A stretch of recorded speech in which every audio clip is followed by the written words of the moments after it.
Tokoh ke-54, Santo Augustin, tahun 354 sampai tahun 430. Augustin yang hidup di masa keruntuhan Imperium Romawi merupakan ahli teologi ternama pada eranya. Tulisan-tulisannya sangat mempengaruhi doktrin perilaku Kristen selama abad pertengahan. Sampai sekarang pun pengaruhnya masih ada. Augustin lahir pada tahun 354, di kota Tagaste, sekarang Souk Ahras, Aljazair, sekitar 45 mil arah selatan dari kota pantai Hippo, sekarang Annaba. Bapaknya seorang penyembah berhala dan ibunya seorang Kristen taat. Augustin tidak dibaptis saat dia kecil. Bahkan di masa remajanya, kepintaran Augustin sudah memukau. Pada usia 16 dia dikirim ke Carthage untuk belajar. Di sana dia mempunyai kekasih dan melahirkan anak di luar nikah. Pada usia 19 dia memutuskan untuk belajar filosofi. Dia segera beralih pada agama Manica, sebuah agama yang didirikan oleh Nabi Mani pada tahun 240. Bagi Augustin muda, Kristen tampak terlalu sederhana, sementara Manicheisme memenuhi hasratnya. Tetapi selama 9 tahun berikutnya, Augustin perlahan menjadi kecewa dengan Manicheisme. Saat Augustin berusia 29 dia pindah ke Roma. Tidak berapa lama dia pindah ke Milan, di utara Italia di mana dia menjadi profesor di bidang retorika. Di sana dia menjadi akrab dengan Neoplatonisme, sebuah versi modifikasi dari filosofi Plato yang dikembangkan oleh Plotinus di abad ketiga. Uskup Milan saat itu adalah Santo Ambros. Augustin mendengarkan beberapa khotbahnya, yang memperkenalkan dirinya pada ajaran Kristen dengan aspek baru dan lebih rumit. Pada usia 32, Augustin masuk Kristen, dari yang tadinya seorang skeptis menjadi pendukung Kristen yang bersemangat. Pada tahun 387, Augustin dibaptis oleh Ambros, dan segera setelahnya Augustin kembali ke rumah di Tagaste. Pada tahun 391, Augustin menjadi asisten uskup Hippo. 5 tahun kemudian sang uskup meninggal dan Augustin menjadi uskup baru Hippo. Saat itu dia berusia 44 tahun. Dia menjabat sebagai uskup sampai akhir hayatnya. Walau Hippo bukan kota penting, kebrilianan Augustin begitu santer sehingga dia menjadi salah satu pemimpin yang paling dihormati di kalangan gereja. Walau fisiknya lemah, dengan bantuan beberapa stenografer dia berhasil menyusun sejumlah besar tulisan religius.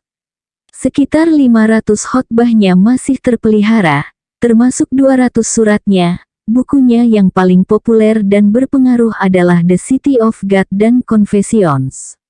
Yang disebut terakhir adalah autobiografi paling masyhur yang pernah ditulis, dan ditulis pada saat Augustin berusia 40-an.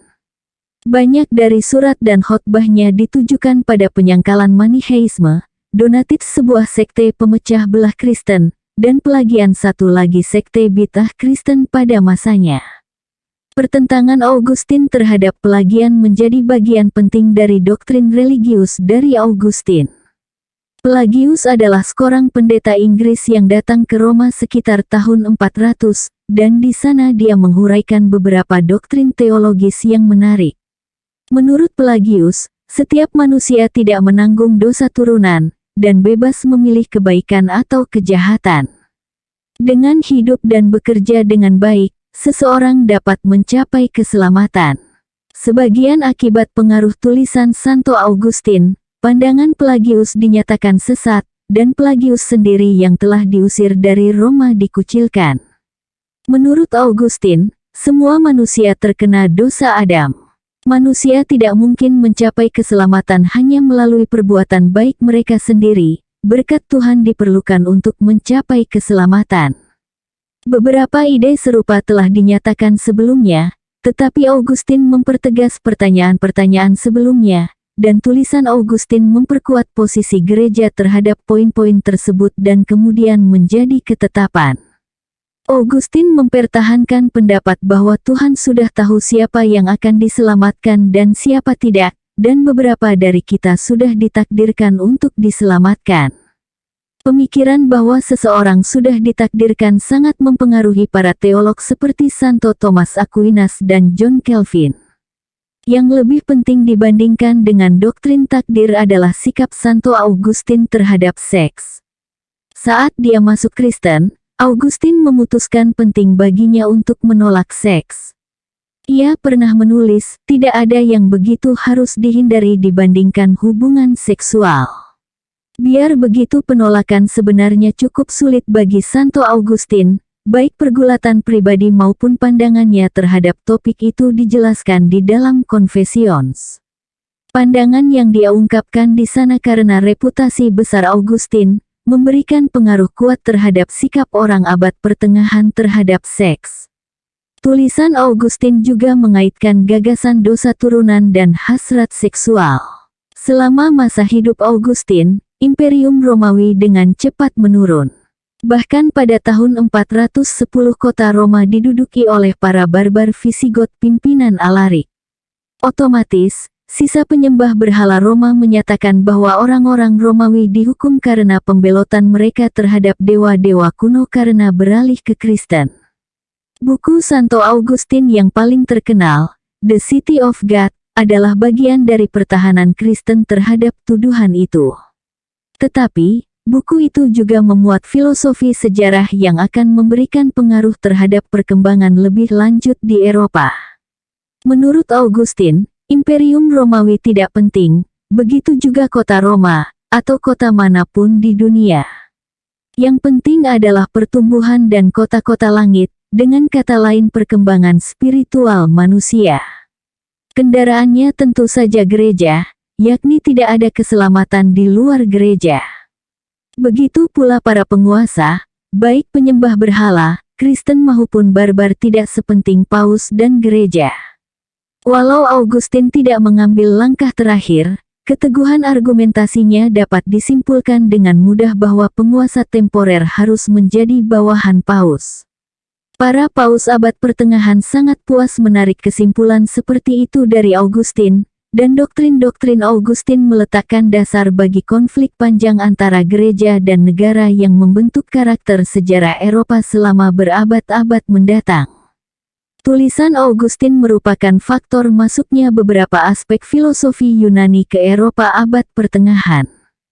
Terutama, Neoplatonisme sangat mempengaruhi pemikiran Augustin dewasa, dan melalui Augustin Neoplatonisme mempengaruhi filosofi Kristen abad pertengahan. Penting pula untuk dicatat bahwa Augustin menyatakan ide di balik pernyataan terkenal Descartes, saya berpikir, oleh karena itu saya ada, walau dalam kata-kata lain tentunya. Augustin adalah teolog Kristen besar terakhir sebelum masa kegelapan dan tulisan-tulisannya membantu Kristen melewati masa-masa kegelapan dalam bentuknya. Augustin adalah bapa paling penting dalam gereja Latin, dan tulisannya dibaca secara luas di kalangan pendeta gereja. Pandangannya terhadap penyelamatan, seks, dosa turunan, dan beberapa poin lainnya sangat berpengaruh. Banyak teolog Katolik di kemudian hari seperti Santo Thomas Aquinas, seperti juga pemimpin Protestan seperti Luther dan Calvin sangat dipengaruhi oleh Santo Augustinus. Agustinus meninggal di Hippo pada tahun 430 Masehi di usia 76 tahun. Vandals, salah satu suku barbar yang menyerang Imperium Romawi yang mulai runtuh, sedang menyerang Hippo saat itu. Beberapa bulan kemudian, para Vandals menduduki kota dan membumi hanguskan hampir seluruh kota, tetapi perpustakaan Augustin dan katedral luput dari penghancuran. Tokoh ke-55, William Harvey tahun 1578 sampai tahun 1657. William Harvey adalah dokter terkemuka Inggris yang menemukan sistem sirkulasi darah dan fungsi jantung. Beliau lahir pada tahun 1578 di kota Folkestone, Inggris. Buku terkemuka Harvey, An Anatomical Treatise on the Movement of the Heart and Blood in Animals, diterbitkan pada tahun 1628, dinyatakan sebagai buku paling penting dalam sejarah fisiologi. Buku itu menjadi tonggak permulaan dari ilmu fisiologi modern. Titik pentingnya terletak bukan pada aplikasi langsungnya, tetapi lebih kepada pemahaman dasar terhadap bagaimana tubuh manusia bekerja. Untuk kita saat ini, yang dibesarkan dengan konsep bahwa darah bersirkulasi, teori Harvey sangat jelas. Tetapi, yang tampaknya sederhana dan pasti tidak begitu jelas bagi para ahli biologi pada masa lalu. Para penulis biologi masa itu telah menelurkan pandangan sebagai berikut. 1. Makanan menjadi darah di dalam jantung. 2. Jantung menghangatkan darah. 3. Pembuluh darah dipenuhi udara. 4. Jantung memproduksi roh vital. 5. Darah yang berada di vena dan arteri surut dan maju kadang ke arah jantung dan kadang menjauhi jantung. Galen, dokter terhebat di dunia kuno, orang yang banyak melakukan pembedahan dan sangat mendalam menganalisis jantung dan pembuluh darah, tidak pernah menduga bahwa darah bersirkulasi. Begitu pula dengan Aristoteles, walau biologi merupakan minat utamanya.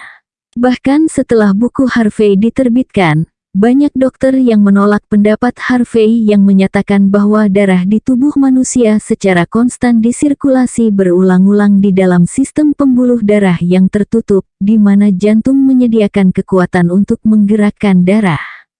Harvey pertama kali menelurkan ide bahwa darah bersirkulasi dengan membuat sebuah kalkulasi aritmatika sederhana. Dia memperkirakan bahwa jumlah darah yang disemburkan jantung setiap kali dia berdetak adalah sekitar 2 ons. Karena jantung berdetak 72 kali per menit, dengan perkalian sederhana maka dapat disimpulkan bahwa sekitar 540 pound darah per jam disemburkan oleh jantung ke aorta. Tetapi, jumlah 540 pound melebihi berat badan normal manusia, bahkan sangat melebihi jumlah berat darah itu sendiri. Oleh karena itu, jelaslah menurut pandangan Harvey bahwa darah secara konstan diperbarui melalui jantung. Dengan berbekal hipotesis ini, Harvey menghabiskan 9 tahun melalui berbagai percobaan dan melakukan pengamatan yang sangat hati-hati untuk menentukan detail-detail dari sirkulasi darah. Di dalam bukunya, Harvey jelas menyatakan bahwa arteri membawa darah dari jantung, sementara vena membawa darah kembali ke jantung. Karena tidak mempunyai mikroskop, Harvey tidak dapat melihat pembuluh kapiler, pembuluh halus yang membawa darah dari arteri terkecil vena, tetapi Harvey dengan benar merujuk keberadaan mereka. Pembuluh kapiler ditemukan oleh ahli biologi Italia, Malpighi, beberapa tahun setelah Harvey meninggal. Harvey juga menyatakan bahwa fungsi jantung adalah untuk memompa darah ke dalam arteri. Dalam hal ini, teori Harvey secara esensial benar. Selanjutnya dia menampilkan bukti percobaan yang berjibun dengan argumen yang hati-hati untuk mendukung teorinya. Walau teori Harvey pada awalnya mendapat tentangan kuat, pada akhir hidupnya teorinya telah diterima secara umum. Harvey juga meneliti embriologi yang walau kurang penting dibanding dengan penelitiannya terhadap sirkulasi darah tidak menjadikannya bisa diabaikan. Harvey seorang pengamat yang berhati-hati, dan bukunya, On the Generation of Animals, terbit tahun 1651, menandai awal sebenarnya dari penelitian modern terhadap embriologi. Seperti Aristoteles yang sangat mempengaruhi Harvey, Harvey menentang hipotesis yang menyatakan bahwa embrio, bahkan dalam tahap paling awal sekalipun, mempunyai struktur yang sama seperti binatang dewasa walaupun dalam skala lebih kecil. Harvey dengan benar memperbaiki anggapan tersebut dengan menyatakan bahwa bentuk akhir embrio berkembang secara bertahap. Harvey menjalani usia yang panjang, menarik dan sukses. Di usia remaja, dia belajar di Caius College di Universitas Cambridge. Pada tahun 1600, dia pergi ke Italia untuk belajar kedokteran di Universitas Padua yang saat itu merupakan universitas kedokteran terbaik di dunia. Perlu dicatat bahwa Galileo pada saat itu menjadi profesor di Padua bersamaan dengan Harvey yang masih mahasiswa, tetapi tidak diketahui apakah mereka berdua pernah bertemu. Harvey memperoleh gelar dokternya dari Padua pada tahun 1602. Harvey kembali ke Inggris dan menjalani karir yang sukses sebagai dokter. Di antara pasiennya adalah dua Raja Inggris James pertama dan Charles pertama, termasuk di antaranya filsuf ternama Francis Bacon. Harvey memberikan kuliah anatomi di College of Physicians di London, dan pernah terpilih sebagai dekan Fakultas Kedokteran walau dia menolak posisi itu. Sebagai tambahan praktik pribadinya, Harvey selama bertahun-tahun menjadi kepala dokter di Rumah Sakit Santo Bartolomeus di London. Saat bukunya mengenai sirkulasi darah terbit pada tahun 1628, Harvey menjadi populer di seantero Eropa. Harvey menikah, tetapi tidak mempunyai anak. Dia meninggal pada tahun 1657 di usia 79 tahun. Tokoh ke-56, Ernest Rutherford tahun 1871 sampai tahun 1937. Ernest Rutherford secara umum dianggap sebagai ahli fisika eksperimental terbesar di abad ke-20. Dia adalah tokoh utama dalam pengetahuan kita mengenai radioaktivitas, dan juga orang yang memulai penelitian mengenai fisika nuklir. Sebagai tambahan terhadap betapa pentingnya segudang teori tersebut, penemuan Ernest memiliki penerapan yang sangat luas dan penting termasuk di dalamnya, senjata nuklir, pembangkit listrik nuklir, penjejak radioaktif, dan penanggalan radioaktif. Pengaruhnya terhadap dunia sangat besar dan mungkin masih terus berkembang dan sepertinya akan berlangsung lama. Rutherford dilahirkan dan dibesarkan di New Zealand. Dia belajar di Canterbury College dan memperoleh 3 gelar BA, MA, BSc, saat usianya baru 23 tahun. Tahun berikutnya dia mendapat beasiswa ke Universitas Cambridge di Inggris, tempat dia menjadi mahasiswa peneliti di bawah J.J. Thomson, salah satu ilmuwan terkemuka saat itu. Saat berusia 27 tahun, dia menjadi profesor fisika di Universitas McGill Kanada tempat dia tinggal selama 9 tahun. Dia kembali ke Inggris pada tahun 1907 untuk menjadi kepala Departemen Fisika di Universitas Manchester. Pada tahun 1919 dia kembali ke Cambridge, kali ini sebagai Direktur Laboratorium Cavendish dan tetap tinggal di sana sampai akhir hayatnya.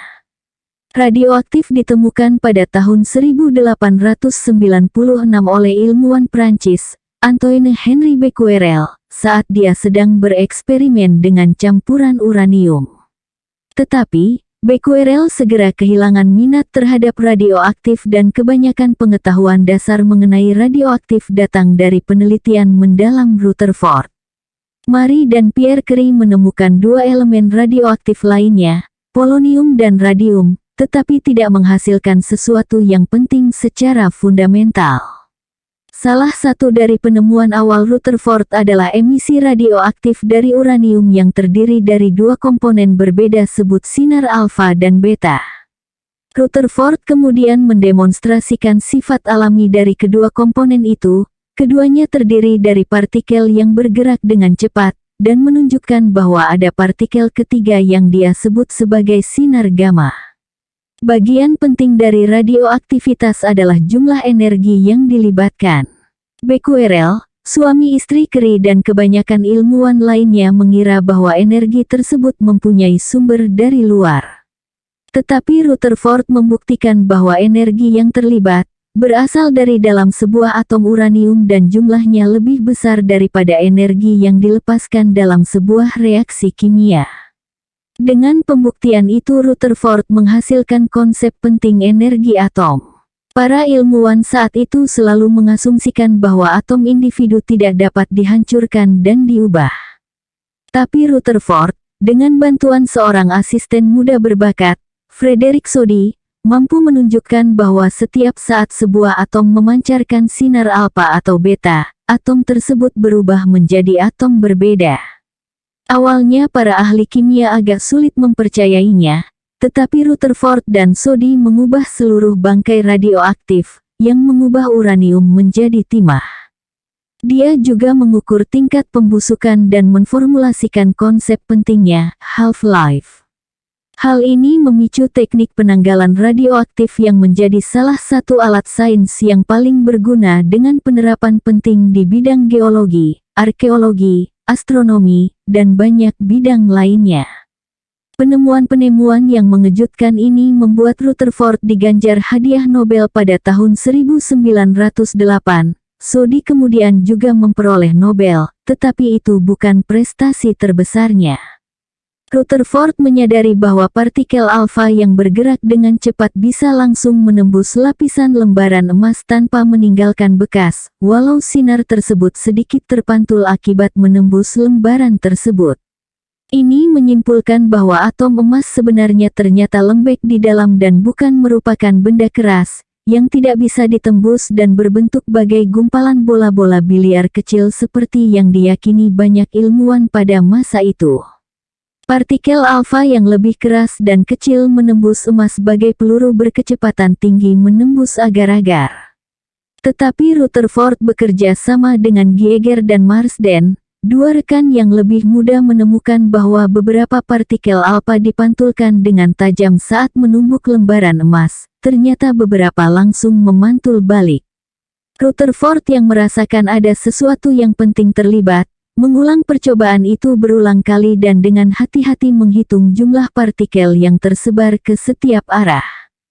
Lalu, dengan analisis matematika yang sangat sulit namun amat meyakinkan, Rutherford menunjukkan bahwa hanya ada satu cara untuk menjelaskan hasil eksperimen. Isi satu atom emas hampir seluruhnya ruangan kosong, dengan seluruh atomnya berpusat pada sebuah nukleus di pusatnya.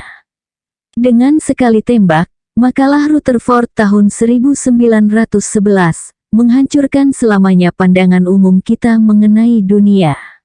Bahkan jika sebuah potongan logam, benda paling padat menurut kita, ternyata terdiri dari ruang kosong, semua yang kita anggap sebagai sesuatu yang substansial hancur menjadi titik-titik kecil yang meluncur dalam ruang hampa tak terbatas.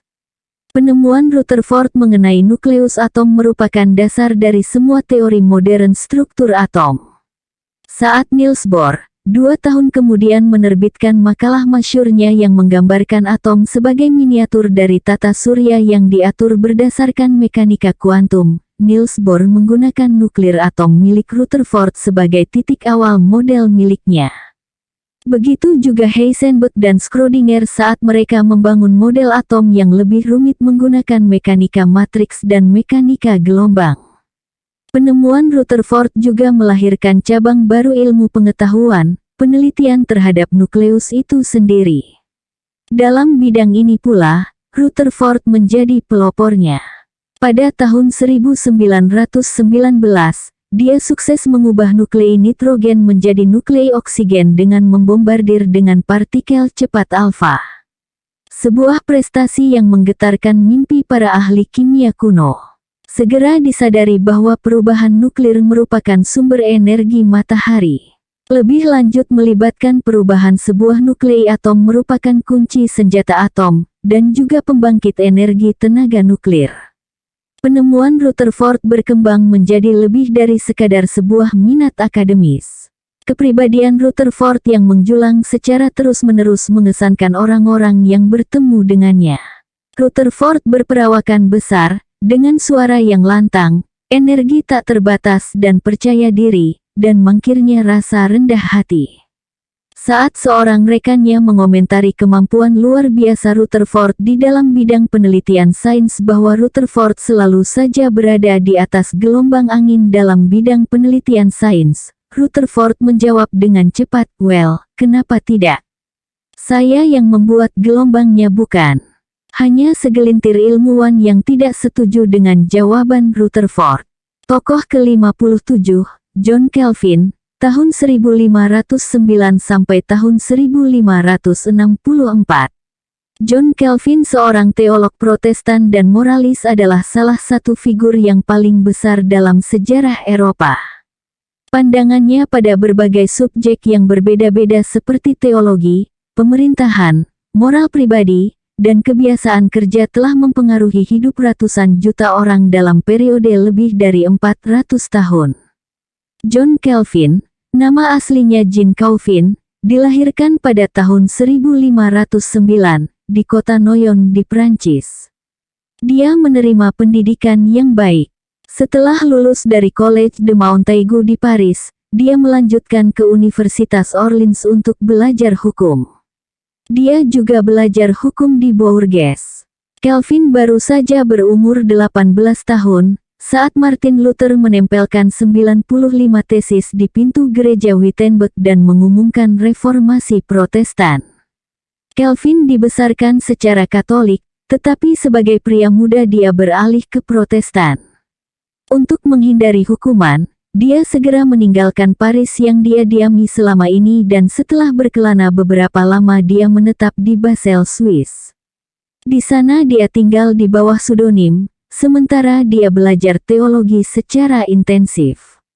Pada tahun 1536, saat dia berumur 27 tahun, dia menerbitkan karya yang paling terkenal, Institutes of the Christian Religion. Buku ini merangkum inti ajaran Protestan dan menampilkannya dalam bentuk komprehensif dan sistematis yang membuatnya terkenal. Kemudian di tahun 1538, dia mengunjungi Genewa, Swiss, di mana Protestan sedang berkembang dengan cepat dan kuat. Dia diminta untuk tinggal di Genewa sebagai guru dan pemimpin komunitas Protestan. Tetapi konflik segera timbul antara pengikut Calvin dan rakyat Genewa, dan di tahun 1538, Calvin dipaksa meninggalkan Genewa. Tetapi, pada tahun 1541 dia diundang untuk kembali. Calvin menerima undangan itu, dan tidak hanya menjadi pemimpin agama dari kota itu dan juga menjadi pemimpin politik yang efektif hingga kematiannya pada tahun 1564. Dalam teori, Calvin tidak pernah menjadi diktator di Genewa. Banyak penduduk kota mempunyai hak pilih dan banyak dari otoritas politik dipegang oleh sebuah badan yang terdiri dari 25 orang. Calvin tidak menjadi anggota badan itu. Dia dikeluarkan pada tahun 1538 karena dia tidak memiliki suara mayoritas. Pada praktiknya, Calvin mendominasi kota dan setelah tahun 1555, dia menjadi penguasa mutlak kota itu. Di bawah kepemimpinan Calvin, Genewa menjadi pusat Protestan terkemuka di Eropa. Calvin dengan konsisten mencoba mempromosikan Protestan ke negara-negara lain terutama di Prancis dan untuk sesaat Genewa disebut sebagai Romanya Protestan. Salah satu hal pertama yang dilakukan Calvin saat kembali ke Genewa adalah membuat seperangkat peraturan gereja untuk gereja reformasi di sana. Peraturan ini menjadi perangkat peraturan bagi banyak gereja reformasi di Eropa. Sementara di Genewa, Calvin menulis berbagai risalah agama yang berpengaruh. Dia juga memberikan banyak kuliah mengenai teologi dan Injil. Genewa di bawah Calvin merupakan tempat yang keras dengan aturan agama yang ketat. Tidak hanya perzinahan dan pelacuran yang dianggap sebagai tindakan kriminal serius, tetapi perjudian, mabuk-mabukan, menari dan menyanyikan lagu kasar juga dilarang dan jika dilanggar ada hukuman yang serius. Kehadiran di gereja pada waktu yang ditentukan diwajibkan oleh hukum, dan khotbah panjang merupakan hal yang biasa. Calvin sangat menganjurkan agar rajin bekerja. Dia juga menganjurkan pendidikan dan Universitas Genewa didirikan saat dia menjabat. Calvin seorang yang tidak toleran dan mereka yang menurutnya pelaku bid'ah menerima perlakuan yang tidak menyenangkan di Genewa. Korbannya yang paling terkenal ada beberapa orang, adalah Michael Servetus, seorang dokter Spanyol dan seorang teolog yang tidak percaya dengan doktrin Trinitas. Saat Servetus tiba di Genewa, dia ditangkap, diadili dengan tuduhan bid'ah, dan dibakar di tonggak pada tahun 1553. Sebagai tambahan beberapa orang yang dicurigai penyihir juga dibakar di tonggak selama pemerintahan Calvin. Calvin meninggal di Genewa pada tahun 1564. Dia menikah tetapi istrinya meninggal di tahun 1549, dan anak satu-satunya meninggal saat lahir. Pengaruh penting Calvin tidak terletak pada kegiatan politik langsungnya, tetapi lebih dalam ideologi yang dia serukan. Dia menekankan kekuasaan dan pentingnya Injil, dan seperti Luther, meniadakan kekuasaan dan pentingnya Gereja Katolik Roma. Seperti Luther, Santo Augustin dan Santo Paul, Calvin menganggap semua manusia berdosa, dan penyelamatan tidak datang melalui pekerjaan yang baik, tetapi hanya melalui agama. Yang mengejutkan adalah pendapat Calvin mengenai takdir yang telah ditetapkan dan tindakan mencela. Menurut Calvin, Tuhan telah memutuskan, dan tanpa mempertimbangkan jasa-jasa, siapa yang akan diselamatkan dan siapa yang akan dikutuk.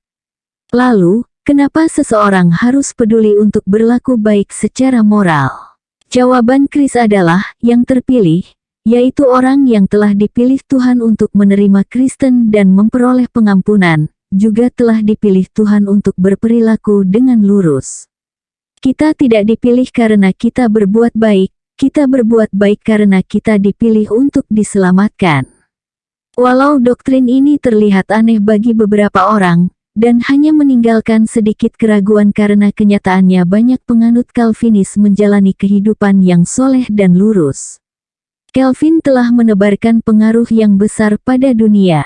Doktrin teologisnya menerima lebih banyak pengikut dibanding dengan yang diperoleh Luther. Walau bagian utara Jerman dan Skandinavia umumnya terdiri dari Lutheran, Swiss, dan Belanda menjadi Calvinis. Minoritas Calvinis juga ada di Polandia, Hungaria, dan Jerman. Para Presbyterian di Skotlandia adalah pengikut Calvin, seperti halnya para Huguenots di Prancis dan Puritans di Inggris. Pengaruh Puritan di Amerika telah berlangsung lama dan kuat. Calvin di Genewa mungkin lebih kepada teokrasi daripada demokrasi. Tetapi, efek jejaring Calvinisme tidak dimungkiri meningkatkan demokrasi. Mungkin fakta bahwa Calvinis hanya minoritas di banyak negara menyebabkan mereka cenderung menyokong pembatasan pada kekuatan yang berkuasa, atau mungkin karena suasana yang relatif demokratis di dalam organisasi gereja Calvin bisa menjadi salah satu faktornya. Tetapi untuk alasan apapun, benteng Calvinis yang pertama, Swiss, Belanda, dan Inggris, menjadi benteng demokrasi juga. Ada klaim yang menyatakan bahwa doktrin-doktrin Calvinis merupakan faktor utama dalam penciptaan yang disebut sebagai etika kerja Protestan selain juga merupakan faktor bangkitnya kapitalisme. Sulit untuk memastikan sampai sejauh mana klaim ini benar. Belanda misalnya, terkenal sebagai orang-orang industrialis lama sebelum Calvin lahir. Walaupun begitu agak tidak mungkin tidak mengasumsikan bahwa Calvin dengan kuat menanamkan sikap kerja keras terhadap para pengikutnya.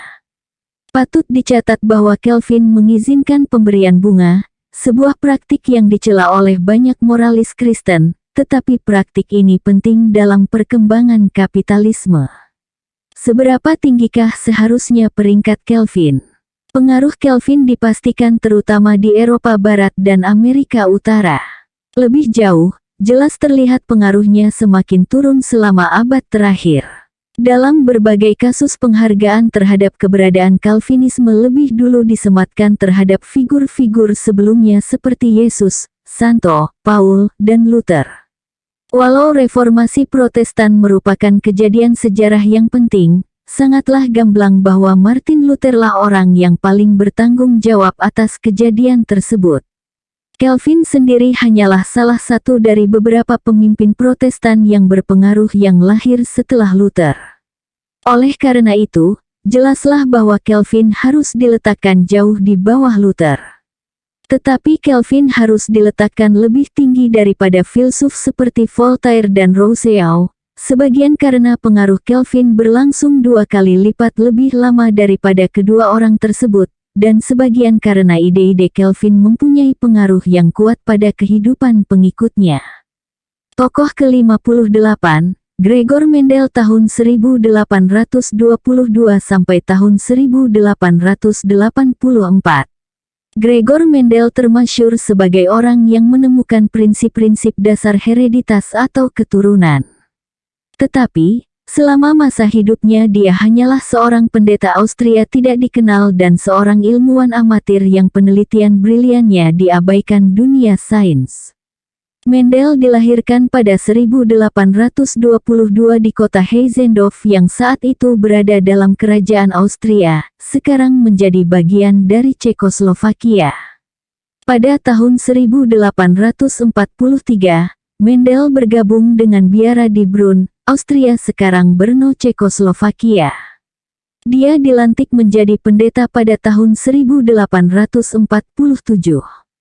Pada tahun 1850, dia mengambil ujian untuk sertifikasi guru. Dia gagal dan mendapatkan nilai paling rendah dalam biologi dan geologi. Walau begitu, kepala biara penanggung jawab di tempat Mendel berada mengirimkan Mendel ke Universitas Vienna tempat dia belajar matematika dan sains dari tahun 1851 sampai tahun 1853. Mendel tidak pernah menerima izin untuk mengajar, tetapi dari tahun 1854 ke tahun 1858,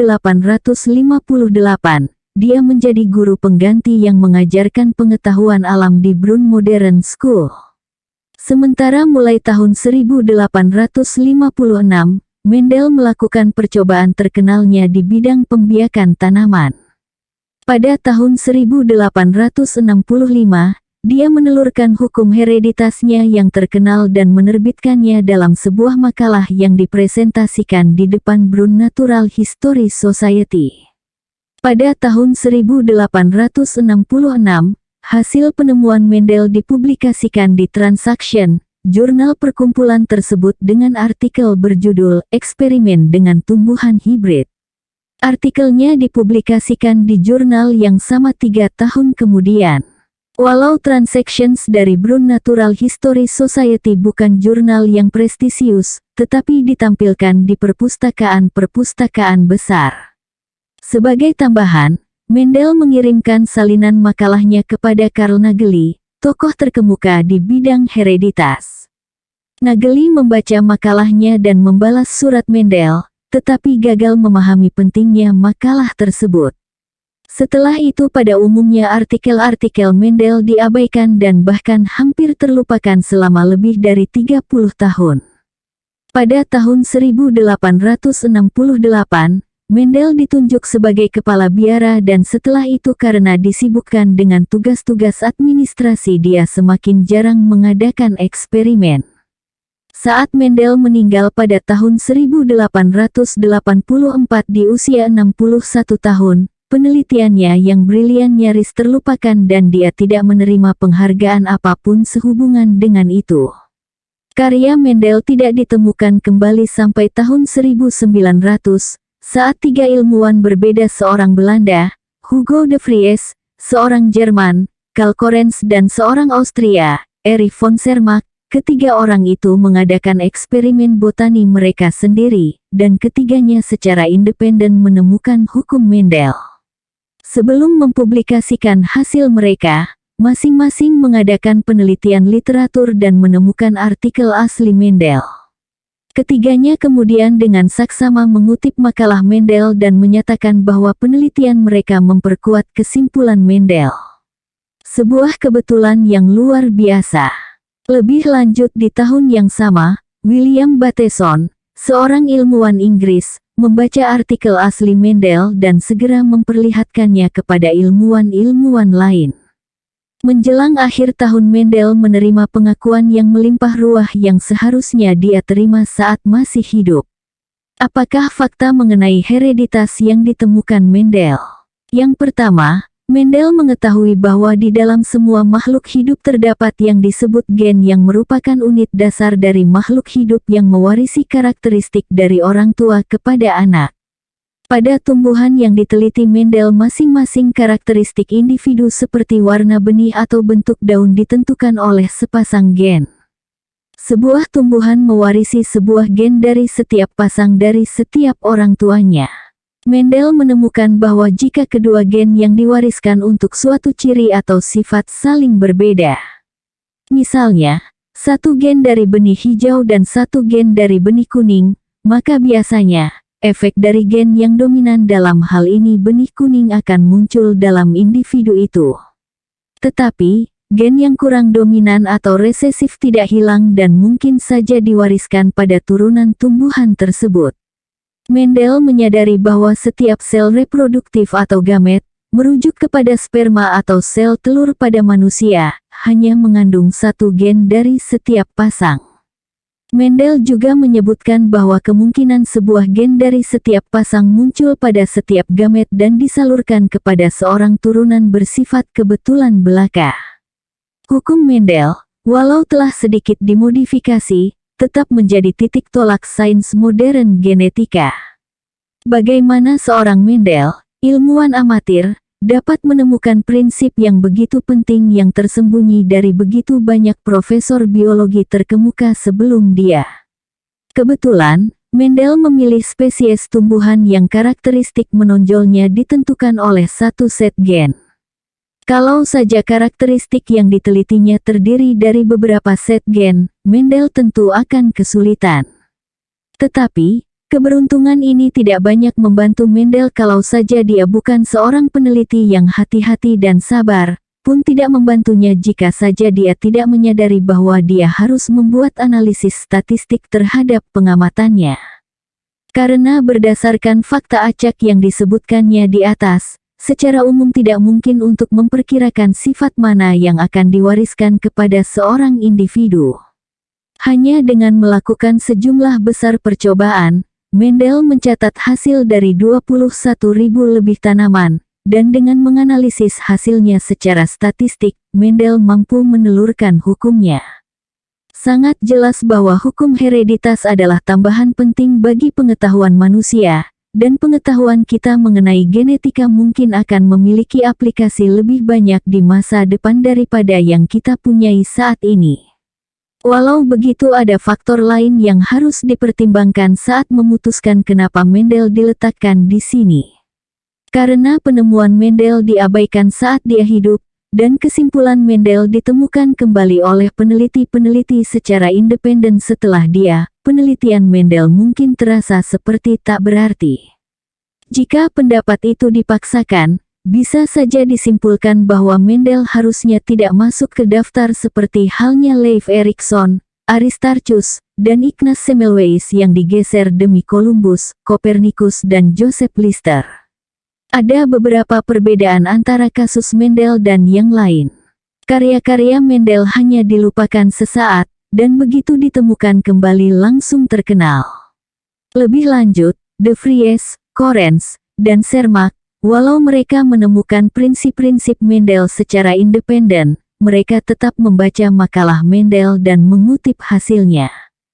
Terakhir, seseorang tidak dapat mengatakan bahwa karya Mendel tidak akan berpengaruh jika saja De Vries, Correns dan Sermak tidak pernah ada. Artikel Mendel telah dimasukkan dalam bibliografi yang beredar luas oleh W.O. Vogt tentang karyanya mengenai hereditas. Pencantuman tersebut memastikan cepat atau lambat seorang mahasiswa yang serius di bidang itu akan menemukan artikel Mendel. Patut juga dicatat bahwa tidak seorang pun dari ketiga ilmuwan itu pernah mengklaim penemuan terhadap genetika, dan juga prinsip sains yang ditemukan secara universal disebut sebagai hukum Mendel. Penemuan Mendel dapat dibandingkan baik dalam tingkat keaslian dan kepentingan dengan penemuan Harvey terhadap peredaran darah. Oleh karena itu, Mendel telah ditempatkan sebagaimana mestinya dalam daftar ini. Tokoh ke-59, Max Planck, tahun 1858 sampai tahun 1947. Pada bulan Desember tahun 1900, fisikawan Jerman Max Planck mengejutkan dunia sains dengan hipotesisnya yang menyebutkan bahwa energi radian, yaitu energi dari gelombang sinar tidak dipancarkan secara terus-menerus, tetapi dipancarkan dalam potongan-potongan kecil, yang dia sebut sebagai kuanta. Hipotesis Planck yang bertentangan dengan teori klasik mengenai sinar dan elektromagnet, merupakan titik permulaan bagi teori kuantum yang merevolusi fisika dan memberikan kita pemahaman lebih mendalam mengenai hakikat materi dan radiasi. Planck dilahirkan pada tahun 1858 di Kiel, Jerman. Dia belajar di Universitas Berlin dan Munich, dan menerima gelar doktornya dalam bidang fisika dari Universitas Munich di usia 21 tahun dengan predikat summa cum laude. Untuk beberapa waktu dia mengajar di Universitas Munich lalu di Universitas Kiel. Pada tahun 1889, dia menjadi profesor di Universitas Berlin tempat dia terus aktif hingga pensiun di usia 70 tahun pada tahun 1828. Planck seperti ilmuwan-ilmuwan lainnya tertarik pada radiasi benda hitam, sebuah nama yang diberikan kepada radiasi elektromagnetik yang dipancarkan oleh benda hitam mutlak saat dipanaskan. Benda hitam mutlak adalah benda yang tidak memantulkan sinar apapun, tetapi menyerap dengan sempurna sinar yang jatuh di atasnya. Para ahli fisika eksperimental telah melakukan perhitungan yang sangat teliti terhadap radiasi yang dipancarkan benda semacam itu, bahkan sebelum Planck mulai mencoba memecahkan masalah itu. Pencapaian pertama Planck adalah penemuan rumus aljabar yang cukup rumit yang dengan tepat menggambarkan radiasi benda hitam. Rumus ini yang sering digunakan dalam fisika teori saat ini dengan rapi merangkum data eksperimental. Tetapi, ada masalah, hukum fisika yang diterima saat itu menelurkan rumus yang cukup berbeda. Planck melakukan perenungan yang dalam terhadap masalah ini dan akhirnya muncul dengan teori radikal yang baru, energi radiasi hanya dipancarkan dalam jumlah perkalian unit dasar yang disebut Planck sebagai kuantum.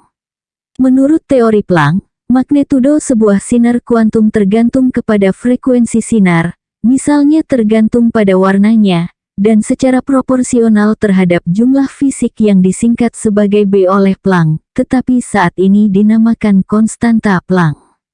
Hipotesis Planck sangat bertentangan dengan konsep fisika saat itu, tetapi dengan menggunakan hipotesis itu Planck dapat menemukan derivasi teoretis yang tepat dari rumus yang benar untuk radiasi benda hitam. Hipotesis Planck begitu revolusioner sehingga dianggap sebagai ide yang ngaco, kalau saja Planck tidak terkenal sebagai seorang fisikawan yang solid dan konservatif. Walau hipotesisnya terdengar sangat aneh dalam kasus ini, namun berhasil mengarah kepada rumus yang benar. Pada awalnya kebanyakan fisikawan, termasuk Planck sendiri, menganggap hipotesis Planck tidak lebih dari sebuah fiksi matematis yang menyenangkan. Namun, setelah beberapa tahun ternyata konsep Planck terhadap kuantum dapat diaplikasikan pada berbagai fenomena fisika selain radiasi benda hitam. Einstein menggunakan konsep Planck pada 1905 untuk menjelaskan efek fotoelektrik dan Niels Bohr menggunakannya pada tahun 1913 untuk menjelaskan struktur atomnya. Pada tahun 1918 saat Planck diberikan hadiah Nobel telah jelas bahwa hipotesisnya benar dan menjadi dasar penting dalam teori fisika. Pandangan anti-Nazi Planck yang kuat membuatnya berada dalam bahaya selama era Hitler. Anak bungsunya dihukum mati pada tahun 1945 karena terlibat usaha membunuh Hitler. Planck sendiri meninggal pada tahun 1947 di usia 89. Perkembangan mekanika kuantum mungkin merupakan perkembangan ilmu pengetahuan yang paling penting di abad ke-20, lebih penting daripada teori relativitas Einstein. Konstanta Planck, B, memainkan peran yang vital dalam fisika teori, dan diakui saat ini sebagai salah satu dari 2 atau 3 konstanta fisika yang penting. Konstanta itu muncul di teori struktur atom, pada prinsip ketidakpastian Heisenberg, dalam teori radiasi, dan dalam banyak rumus sains. Nilai numerik yang diestimasikan oleh Planck berbeda 2% dari angka yang diterima saat ini. Planck secara umum dianggap sebagai bapak mekanika kuantum. Walau dia memainkan peranan yang kecil dalam perkembangan lebih lanjut dari teorinya, adalah salah menempatkan Planck terlalu rendah. Terobosan yang dia ciptakan sangat bernilai karena membesarkan manusia dari miskonsepsi awal mereka yang kemudian memungkinkan penerus-penerusnya membangun teori yang lebih elegan yang kita miliki saat ini. Tokoh ke-60, Joseph Lister tahun 1827 sampai tahun 1912. Joseph Lister, ahli bedah Inggris yang memperkenalkan penggunaan langkah-langkah suci hama atau antiseptik pada operasi, dilahirkan pada tahun 1827 di Upton, Inggris. Pada tahun 1852, Joseph Lister menerima gelar dokter dari Universitas College di London dan menjadi murid teladan. Pada tahun 1861 dia menjadi ahli bedah di Glasgow tahun Royal Infirmary. Posisi ini dia pegang selama 8 tahun. Selama tahun-tahun inilah dia mengembangkan metode suci hama operasinya. Di Glasgow Royal Infirmary, Lister bertanggung jawab pada kamar-kamar untuk departemen operasi. Dia kaget dengan tingginya jumlah kematian pasca operasi di sana. Infeksi serius seperti gangren merupakan hal yang jamak terjadi setelah operasi. Lister mencoba untuk menjaga kebersihan ruangannya secara umum, tetapi tidak berhasil menekan tingginya tingkat kematian. Kebanyakan, dokter menyatakan bahwa miasmas uap dari rumah sakit menyebabkan semua infeksi itu. Tetapi, penjelasan ini tidak memuaskan Lister. Pada tahun 1865, dia membaca sebuah makalah dari Louis Pasteur yang memperkenalkan Lister pada teori kuman penyakit. Teori tersebut menyambungkan Lister dengan pendapatnya. Jika infeksi disebabkan mikroba, maka metode terbaik dalam mencegah infeksi pasca operasi adalah dengan membunuh mikroba sebelum mereka masuk ke dalam luka yang terbuka. Dengan menggunakan carbolic acid sebagai pembunuh kuman, Lister menerapkan prosedur antiseptik yang baru. Lister bukan hanya mencuci tangannya dengan bersih sebelum operasi, tetapi juga memastikan bahwa peralatan dan pakaian yang digunakan juga dicuci dengan bersih. Bahkan untuk beberapa saat sebelum operasi dia juga menyemprotkan carbolic acid ke udara di kamar operasi. Hasilnya, penurunan yang dramatis pada tingkat kematian pasca operasi. Selama periode tahun 1861 sampai tahun 1865 tingkat kematian pasca operasi di kamar kecelakaan pria turun 45%. Pada tahun 1869 tingkat kematiannya telah turun sampai 15%. Makalah pertama Lister tentang operasi antiseptik dipublikasikan pada tahun 1867. Idenya tidak serta-merta diterima. Tetapi, dia ditawarkan kursi kepala klinik operasi di Universitas Edinburgh di tahun 1869. Di sanalah kemasyhurannya tersebar kemana-mana. Pada tahun 1875, Lister keliling Jerman, memberikan ceramah mengenai ide dan metodenya. Tahun berikutnya dia mengadakan tur yang sama keliling Amerika Serikat. Kebanyakan dokter belum bisa diyakinkan.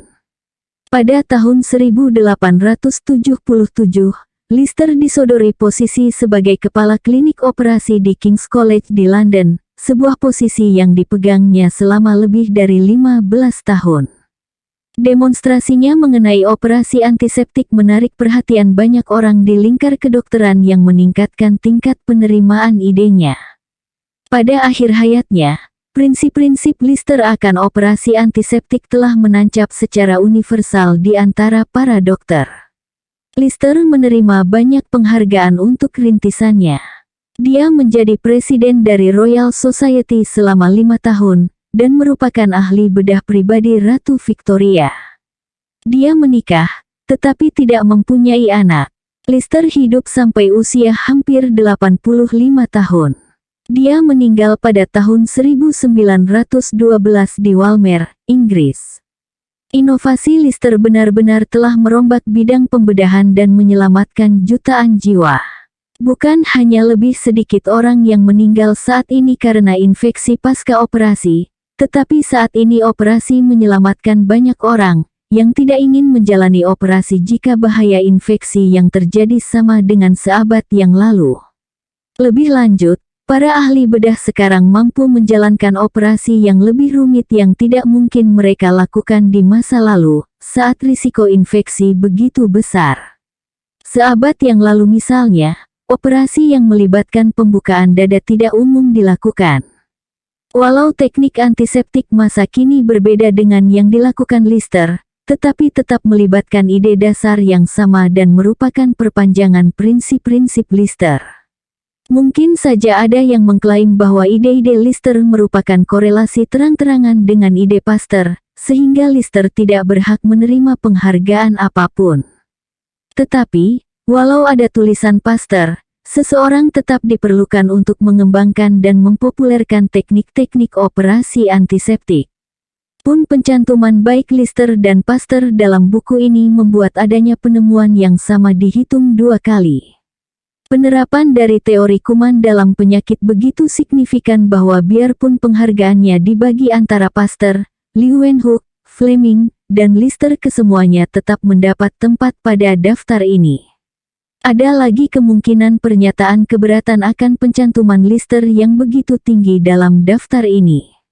Hampir 20 tahun sebelum Lister menelurkan karyanya, seorang dokter Hongaria, Ignaz Semmelweis tahun 1818 sampai tahun 1865, yang bekerja di Vienna General Hospital, dengan gamblang mendemonstrasikan penggunaan prosedur antiseptik baik dalam obstetri dan operasi. Walau Semmelweis menjadi profesor dan menulis buku yang baik sekali untuk menampilkan idenya, secara umum dia diabaikan. Tulisan, ceramah, dan demonstrasi yang dilakukan Joseph Lister yang meyakinkan profesi medis akan perlunya prosedur antiseptik dalam praktik kedokteran. Tokoh ke-61, Nicolaus August Otto tahun 1832 sampai tahun 1891. Nicolaus August Otto adalah penemu Jerman yang pada tahun 1876 membangun mesin 4 tak dengan pembakaran internal pertama di dunia, purwarupa dari ratusan juta mesin yang dibangun kemudian. Mesin pembakaran internal merupakan mesin serbaguna yang dapat digunakan untuk menggerakkan perahu motor dan sepeda motor.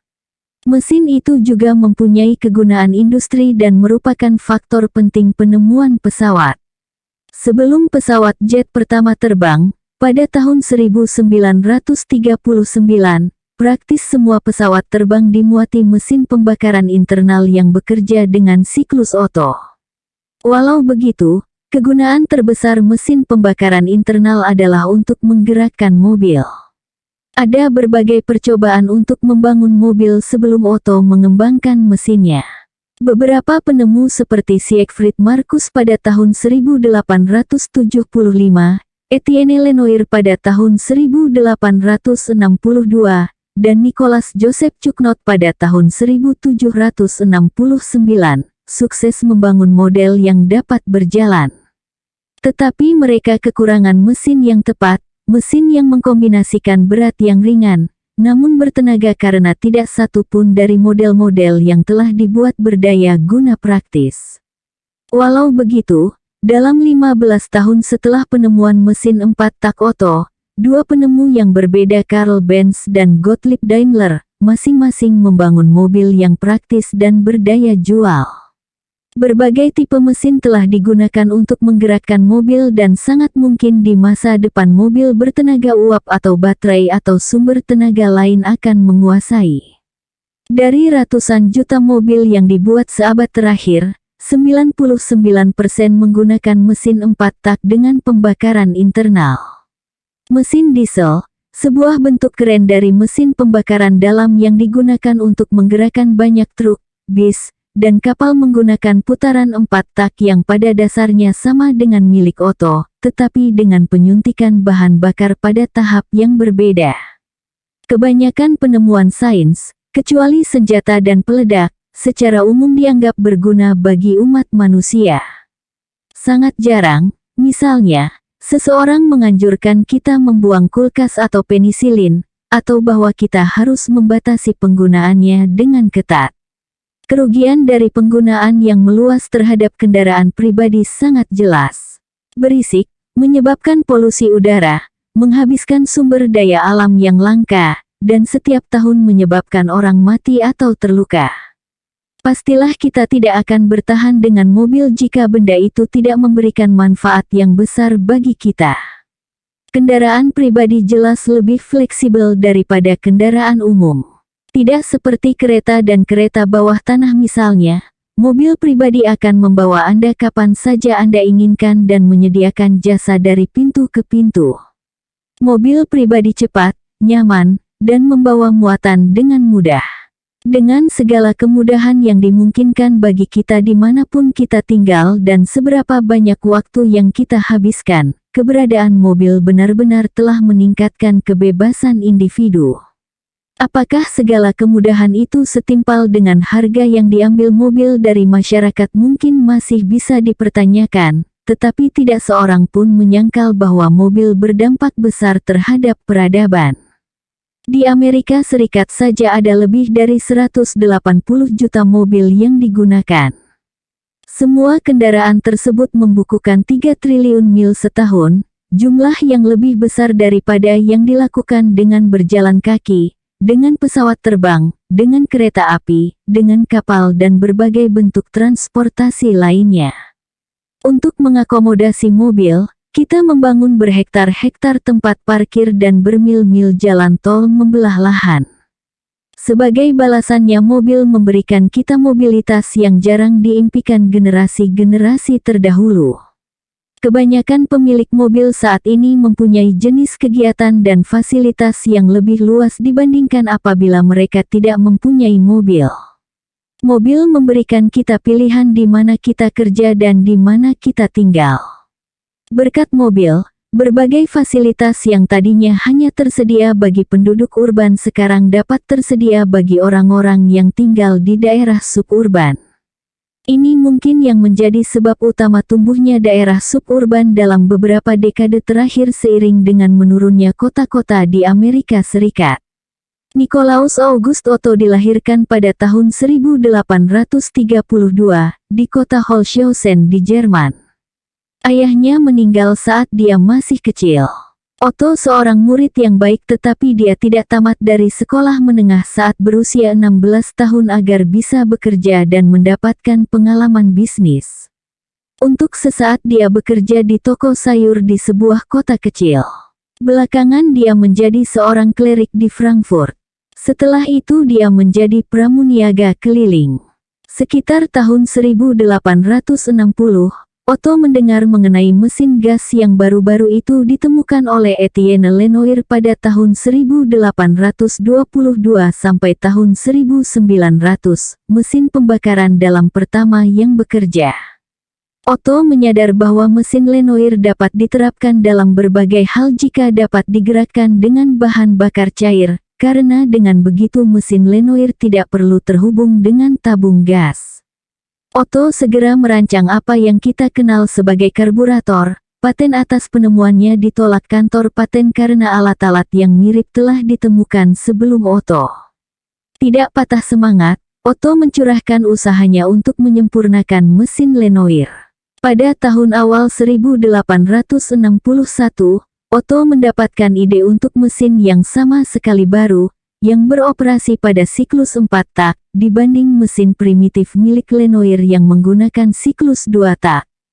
Pada Januari tahun 1882, Otto membuat model dari mesin 4 taknya. Tetapi dia mendapat kesulitan, terutama dengan masalah pembakaran dan segera mengenyampingkan model itu.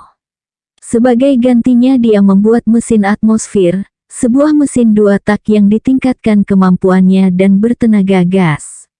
Dia mematenkan mesin tersebut pada tahun 1863 dan segera menemukan rekanan, Eugene Langen yang membiayainya. Mereka membangun pabrik kecil dan melanjutkan pengembangan mesin tersebut. Pada tahun 1867, mesin 2 tak mereka memenangkan medali emas di Pekan Raya Dunia di Paris. Setelah itu penjualan cukup lancar dan keuntungan perusahaan melambung. Pada tahun 1872, mereka merekrut Gottlieb Daimler, seorang insinyur brilian dengan pengalaman di manajemen pabrik untuk membantu memproduksi mesin mereka. Walau keuntungan dari mesin 2 tak bagus, Otto tidak bisa melupakan mesin 4 tak yang dia ciptakan. Dia yakin bahwa mesin 4 tak yang mengompresi campuran bahan bakar dan udara sebelum pengapian bisa lebih efisien daripada modifikasi mesin 2 tak Lenoir. Pada awal 1876, Otto akhirnya merancang sebuah sistem pengapian yang disempurnakan dan berbekal itu dia dapat membentuk mesin 4 tak. Model pertama dibuat pada 1876 dan patennya diberikan pada tahun berikutnya. Efisiensinya yang luar biasa dan performa mesin 4 tak sangat memukau dan segera menjadi sukses secara komersial. Lebih dari 30.000 terjual dalam 10 tahun saja dan semua versi mesin Lenoir menjadi usang. Paten Otto atas mesin 4 taknya dibatalkan pada tahun 1886 dalam tuntutan paten. Ternyata seorang Prancis, Alphonse Béau de Rochas, memikirkan sebuah alat yang mirip pada 1862 dan mematenkannya. Tetapi Béau de Rochas bukan tokoh yang berpengaruh. Penemuannya tidak pernah dipasarkan dan Béau tidak pernah membuat satu pun model. Otto pun tidak mendapatkan ide penemuannya dari Béau. Walau kehilangan paten yang berharga, perusahaan Otto terus menghasilkan uang. Saat Otto meninggal pada tahun 1891, dia kaya raya. Sementara pada tahun 1882, Gottlieb Daimler meninggalkan perusahaan. Dia bertekad untuk mengadaptasi mesin Otto untuk kendaraan. Pada tahun 1883, dia berhasil menciptakan sistem pengapian yang lebih kuat, tetapi bukan yang digunakan secara umum saat ini, yang memungkinkan mesin beroperasi pada kecepatan 700 sampai 900 revolution per menit. Mesin milik Otto memiliki kecepatan maksimal antara 180 sampai 200 revolusi per menit. Lebih lanjut, Daimler membanting tulang untuk membuat mesin yang sangat ringan. Pada tahun 1885, dia menempelkan salah satu mesinnya pada sepeda yang melahirkan sepeda motor pertama di dunia.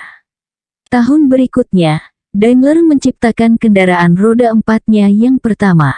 Ternyata Karl Benz mengalahkannya. Karl Benz membuat mobil pertamanya, sebuah mobil roda 3, beberapa bulan sebelumnya. Mobil Benz, seperti milik Daimler dimuati dengan mesin 4 tak versi Otto. Mesin Benz berjalan dengan baik di bawah 400 revolusi per menit, tetapi kecepatan itu cukup agar mobilnya bisa digunakan. Benz dengan teratur memperbaiki mobilnya dan dalam beberapa tahun berhasil memasarkannya. Gottlieb Daimler mulai memasarkan mobilnya lebih lambat dari Benz, tetapi dia juga berhasil. Akhirnya, Benz dan Daimler bergabung. Mobil Mercedes-Benz merupakan hasil dari penggabungan kedua perusahaan itu. Satu sosok dalam perkembangan otomotif harus disebutkan, penemu dan industrialis Amerika, Henry Ford, yang pertama kali melakukan produksi massal mobil murah. Mesin pengapian internal dan mobil merupakan penemuan yang sangat penting, dan jika satu orang berhak mendapatkan penghargaan eksklusif atasnya, maka dia akan berada pada tingkatan paling tinggi di daftar ini. Penghargaan ini harus dibagi kepada beberapa orang Lenoir, Otto, Daimler, Benz, dan Ford. Dari semuanya Otto memberikan sumbangan paling signifikan. Mesin Lenoir secara intrinsik tidak cukup kuat dan efisien untuk menggerakkan mobil. Tetapi, mesin Otto dapat melakukannya. Sebelum tahun 1876, saat Otto menemukan mesinnya, pengembangan mobil yang praktis hampir mustahil. Setelah tahun 1876, pengembangan mobil hampir tidak bisa dihentikan. Nikolaus August Otto adalah salah satu pendiri dunia modern. Tokoh ke-62, Francisco Pizarro, kira-kira tahun 1475 sampai tahun 1541. Francisco Pizarro, petualang buta huruf dari Spanyol yang menaklukkan kerajaan Inca di Peru, dilahirkan pada tahun 1475 di kota Trujillo, Spanyol. Seperti Hernando Cortés yang kariernya mirip dengan Pizarro dalam banyak hal, Pizarro datang ke dunia baru untuk mencari ketenaran dan kekayaan. Dari tahun 1502 sampai tahun 1509, Pizarro tinggal di Hispaniola, Kepulauan Karibia, tempat Haiti dan Republik Dominika saat ini berada. Pada tahun 1513, dia menjadi anggota ekspedisi yang dipimpin oleh Vasco Nunes de Balboa, yang menemukan Samudera Pasifik. Pada tahun 1519, dia tinggal di Panama. Pada tahun 1522, saat Pizarro berusia 47 tahun, dia mengetahui keberadaan kerajaan Inca dari Pascual de Andagoya, seorang penjelajah Spanyol yang pernah mengunjungi Inca. Pizarro yang sangat terinspirasi oleh penaklukan Meksiko oleh Hernando Cortés memutuskan untuk menaklukkan kerajaan Inca. Usaha pertamanya pada tahun 1524 sampai tahun 1525 tidak berhasil dan dua kapalnya harus berputar balik sebelum mencapai Peru. Usaha keduanya tahun 1526 sampai tahun 1528, dia berhasil sampai di pantai Peru dan kembali dengan membawa emas, ilama, dan orang Indian. Pada tahun 1528, dia kembali ke Spanyol. Di sana pada tahun berikutnya, Raja Charles V menunjuknya untuk menaklukkan Peru untuk Spanyol dan membiayai Pizarro untuk sebuah ekspedisi. Pizarro kembali ke Panama untuk membentuk ekspedisi. Ekspedisi itu berangkat dari Panama pada tahun 1531 saat Pizarro telah berusia 56 tahun. Kekuatan yang dia kumpulkan terdiri dari 200 orang kurang sementara kerajaan yang dia tuju untuk ditaklukkan mempunyai penduduk lebih dari 6 juta orang. Pizarro tiba di pantai Peru pada tahun berikutnya. Pada September tahun 1532 hanya dengan membawa 177 orang dan 62 kuda dia masuk ke pedalaman. Pizarro membawa pasukan kecilnya naik ke pegunungan Andes sampai ke kota Cajamarca di mana penguasa Inca, Atahualpa, tinggal dengan pasukan sebanyak 40.000 prajurit. Pasukan Pizarro tiba di Cajamarca pada tanggal 15 November tahun 1532. Keesokan harinya atas permintaan Pizarro, Atahualpa meninggalkan pasukannya di belakang dan dengan ditemani oleh sekitar 5.000 pelayan yang tidak bersenjata datang untuk berembuk dengan Pizarro. Apa yang dilakukan Atahualpa sangat mengherankan. Dari pertama orang-orang Spanyol menginjakkan kakinya di pantai, mereka telah menunjukkan niat jahat mereka dan kelakuan kasar. Oleh karenanya sulit dipahami kenapa Atahualpa mengizinkan pasukan mendekati Cajamarca dengan mulus. Kalau saja para Indian menyerang Pizarro di jalan pegunungan di mana kuda-kuda Pizarro hampir tidak berguna, pasukan Indian dengan mudah bisa melenyapkan pasukan Spanyol. Tingkah laku Atahualpa setelah Pizarro mencapai Cajamarca lebih mengherankan lagi. Mendekati pasukan yang mengancam, sedangkan dirinya sendiri tanpa senjata adalah tindakan yang benar-benar bodoh. Misteri yang hanya dikalahkan oleh fakta bahwa perangkap adalah taktik biasa dari suku Inca. Pizarro memanfaatkan kesempatan emas itu. Dia memerintahkan pasukannya menyerang Atahualpa dan pengiring tanpa senjatanya. Pertempuran atau lebih tepat pembantaian itu berlangsung hanya setengah jam. Tidak seorang pun prajurit Spanyol terbunuh. Satu-satunya yang terluka adalah Pizarro sendiri yang mendapatkan luka kecil saat melindungi Atahualpa yang ditangkapnya hidup-hidup. Strategi Pizarro berjalan dengan sempurna. Kerajaan Inca merupakan struktur yang sangat terpusat dengan otoritas mengalir dari Inca, sang raja, yang dipercaya setengah dewa. Dengan Inca yang dijadikan tawanan, penduduk Inca tidak bisa bereaksi atas invasi Spanyol. Dalam rangka mendapatkan kebebasannya, Atahualpa membayar Pizarro sejumlah besar emas dan perak, mungkin sekitar 28 juta dolar dengan harga sekarang. Tetapi, setelah beberapa bulan Pizarro mengeksekusi Atahualpa. Pada November tahun 1533, setahun setelah penangkapan Atahualpa, pasukan Pizarro memasuki ibu kota Inca, Cusco, tanpa perlawanan. Di sana Pizarro mengangkat seorang Inca sebagai boneka. Pada tahun 1535, Pizarro mendirikan kota Lima yang menjadi ibu kota baru Peru. Pada tahun 1536, Inca boneka melarikan diri dan melancarkan perlawanan Indian terhadap Spanyol. Untuk sementara pasukan Spanyol terperangkap di Lima dan Cusco. Pihak Spanyol berhasil menguasai kembali negara itu setahun berikutnya, tetapi baru pada tahun 1572, pemberontakan berhasil dipadamkan. Saat itu Pizarro sendiri sudah meninggal. Kejatuhan Pizarro terjadi karena pihak Spanyol saling bertengkar satu sama lain. Salah satu rekanan paling dekat Pizarro, Diego de Almagro, memberontak di tahun 1537 dengan alasan Pizarro tidak memberikan jatahnya. Almagro ditangkap dan dihukum mati, tetapi masalahnya tidak pernah benar-benar selesai, dan pada tahun 1541, sekelompok pengikut Almagro menerobos masuk ke istananya di Lima dan membunuh pemimpin berusia 66 tahun hanya 8 tahun setelah Pizarro memasuki Cusco dengan jaya. Francisco Pizarro orang yang berani, tekun, dan cerdas. Dalam batasannya sendiri dia orang yang religius. Menurut laporan sebelum tewas Pizarro menggoreskan salib di tanah, dengan darahnya sendiri dan kata-kata terakhirnya adalah Yesus. Walau begitu dia juga seorang yang sangat tamak, bengis, ambisius, dan tidak bisa dipercaya, mungkin penjajah yang paling brutal. Tetapi, karakter keras Pizarro tidak harus membutakan kita dari besarnya tingkat pencapaiannya. Saat Israel pada tahun 1967 menang dari bangsa-bangsa Arab yang jumlahnya dan peralatan perangnya melampaui Israel, banyak yang terkejut. Sebuah kemenangan yang mencengangkan, tetapi sejarah mencatat banyak kemenangan militer di mana jumlah yang kecil mengalahkan jumlah yang besar.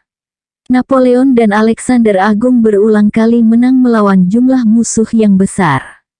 Para Mongol di bawah Genghis Khan berhasil menaklukkan Kona, sebuah negara dengan populasi paling tidak 3 kali lipat dari para Mongol. Tetapi, penaklukan Pizarro atas kerajaan berpenduduk 6 juta orang dengan kekuatan hanya 180 orang adalah kemenangan militer dalam sejarah. Ketimpangan jumlah Pizarro lebih besar daripada yang dihadapi Cortés, yang menginvasi kerajaan berpenduduk 5 juta orang dengan kekuatan 600 orang. Apakah Alexander Agung atau Genghis Khan bisa menyamai prestasi Pizarro? Saya meragukannya karena baik Alexander Agung atau Genghis Khan, tidak akan segegabah itu melakukan penaklukan jika melihat jumlah yang begitu tidak seimbang. Timbul pertanyaan apakah senjata api yang dimiliki orang-orang Spanyol memberikan mereka keunggulan taktis? Tidak sama sekali. Arquebuses, jenis senjata api primitif pada zamannya, berjangkauan pendek dan memerlukan waktu lama untuk mengisi. Walau menghasilkan suara yang menakutkan, arquebuses kurang efektif dibanding sepasang busur dan panah. Saat Pizarro memasuki Cajamarca, hanya 3 orang yang dilengkapi arquebuses, dan tidak lebih dari 20 menggunakan busur panah. Kebanyakan Indian dibunuh oleh senjata konvensional, seperti pedang dan tombak. Walau mereka memiliki beberapa kuda dan senjata api, sangat jelas bahwa bangsa Spanyol memasuki konflik dengan ketimpangan militer yang sangat jauh. Kepemimpinan dan keteguhan merupakan faktor kunci dalam kemenangan Spanyol, bukan senjata. Tetapi, Pizarro juga beruntung, ada pepatah yang mengatakan keberuntungan berpihak pada yang berani. Francisco Pizarro dikutuk oleh beberapa penulis sebagai tidak lebih seorang bajingan yang berani. Tetapi, hanya sedikit dari bajingan yang mempunyai dampak terhadap sejarah. Kerajaan yang digulingkan Pizarro mencakup yang saat ini dikenal sebagai Peru dan Ekuador, serta setengah bagian utara Chili dan sebagian Bolivia. Populasinya dapat dianggap besar dibanding seluruh Amerika Selatan. Sebagai hasil dari penaklukan Pizarro, agama dan kebudayaan Spanyol diterapkan di seluruh daerah jajahan. Lebih lanjut, setelah kejatuhan kerajaan Inca, tidak satu pun daerah di Amerika Selatan berhasil menolak penaklukan orang-orang Eropa. Jutaan Indian masih mendiami Amerika Selatan. Tetapi umumnya, para Indian tidak pernah memiliki kekuatan politik lagi dan bahasa, agama, dan budaya Eropa tetap dominan. Cortés dan Pizarro masing-masing membawa pasukan yang kecil dan menggulingkan kerajaan Aztec dan Inca. Hal ini membuat orang-orang menduga bahwa penaklukan Meksiko dan Peru oleh orang-orang Eropa tidak dapat dielakkan. Bahkan kerajaan Aztec sepertinya tidak punya kesempatan nyata untuk mempertahankan kemerdekaannya. Lokasinya dekat Teluk Meksiko dan sangat dekat dari Kuba terbuka bagi serangan dari Spanyol. Jikapun Aztec berhasil mengalahkan pasukan kecil Cortés, pasukan Spanyol yang lebih besar tentunya akan menyusul. Sebaliknya kerajaan Inca secara pertahanan berada dalam posisi yang lebih baik. Satu-satunya samudera yang membatasi adalah Samudera Pasifik yang kurang terjangkau oleh kapal-kapal Spanyol dibanding Samudera Atlantik. Inca memiliki pasukan yang besar dan kerajaan mereka terdiri dari banyak penduduk dan teratur. Lebih lanjut, keadaan alam Peru tidak rata dan penuh gunung, dan di berbagai bagian dunia, kekuatan kolonial Eropa seringkali kesulitan menaklukkan daerah dengan banyak gunung. Bahkan di akhir abad 19, saat tentara Eropa lebih kuat dibanding awal abad 16, Italia gagal menaklukkan Ethiopia. Begitu juga dengan Inggris yang terus-menerus direpotkan oleh suku-suku di pegunungan barat daya perbatasan India. Dan orang-orang Eropa tidak pernah berhasil menjajah negara-negara pegunungan seperti Nepal, Afghanistan, dan Iran. Jika saja invasi Pizarro gagal dan memberikan para Inca kesempatan untuk mempelajari senjata dan taktik orang-orang Eropa, para Inca mungkin saja mampu mengusir tentara Eropa yang lebih banyak yang mungkin datang setelah Pizarro. Seperti diketahui, orang-orang Spanyol butuh waktu 36 tahun untuk menekan pemberontakan bangsa Indian di tahun 1536, walau para Indian mempunyai lebih sedikit senjata dan tidak pernah berhasil untuk mengumpulkan sejumlah kecil pasukan dibanding sebelum penaklukan Pizarro. Orang-orang Spanyol mungkin saja berhasil menaklukkan kerajaan bahkan tanpa Pizarro, tetapi kesimpulan itu terlalu jauh. Jadi, Pizarro diletakkan lebih tinggi dari Cortés. Di daftar Cortés mempercepat sejarah, Pizarro berhasil mengubah alur sejarah.